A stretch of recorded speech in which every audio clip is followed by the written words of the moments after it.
Tattanger, Pommery, Moichandon, Ruinart on vaid mõned šampanjamajad, kelle peakontorid asuvad Rantsi linnas.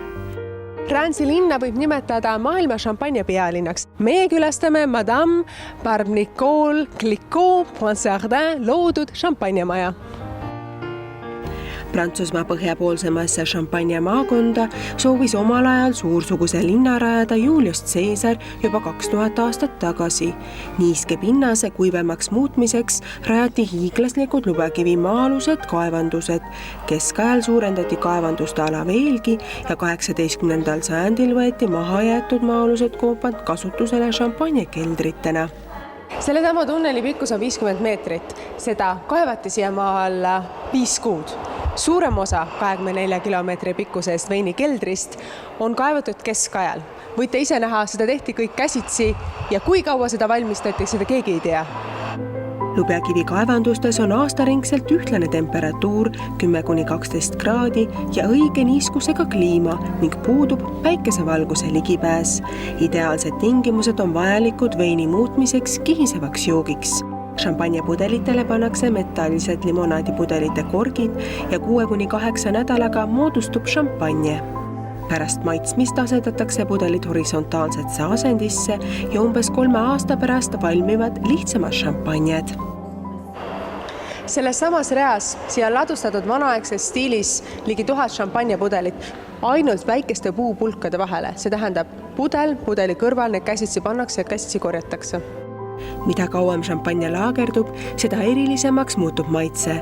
Mitukümmend aastat ideaalsetes tingimustes šampanja hoidmine ja õige koostise kontrollimine tõstab šampanja hinda. Paarikümne aasta vanuste šampanjade hinnad küündivad juba 1000 euroni. Keldrites leidub hulgaliselt nii 1,5, 3 ja 5 liitristes pudelites olevad šampanjasid. Kõige suurem šampanja on 12-liitrine. 3-liitriseid šampanjapudeleid nimetatakse Jeroboam. Siia on siis ladustatud 907 pudelit 1996. aastal ja siia on nad laetud 2007. aastal, nii et silte oskan juba lugeda pärast väikest tuuri. Tavalise külastaja jaoks on šampanjakelder kui hiiglaslik labürint. Kui Rantsi linna tänavad on nimetatud mitmete Prantsuse suurmeeste järgi, siis keldrid siinsete pikaajaliste töötajate nimede järgi. 40 aastat ettevõttes töötanud inimene saab pensionile minnes omanimelise maa-aluse šampanjakeldri koopa. Est-ce que tu aimes ton travail? Ah ouais, moi je changerais pas pour rien au monde. On est très bien là. Ouais, c'est impeccable, je changerais pas. 2010. aastal avastati Läänemeres Öölandi saare juurest 170 aastat tagasi hukkunud laeva vrakilt 47 pudelit Veuve Clicquot šampanjat. Üks pudelistest asub siin hinnaliste šampanjade keldris ja paar aastat tagasi müüdi üks samas kastis olnud šampanjapudel oksjonil 30 000 euro eest.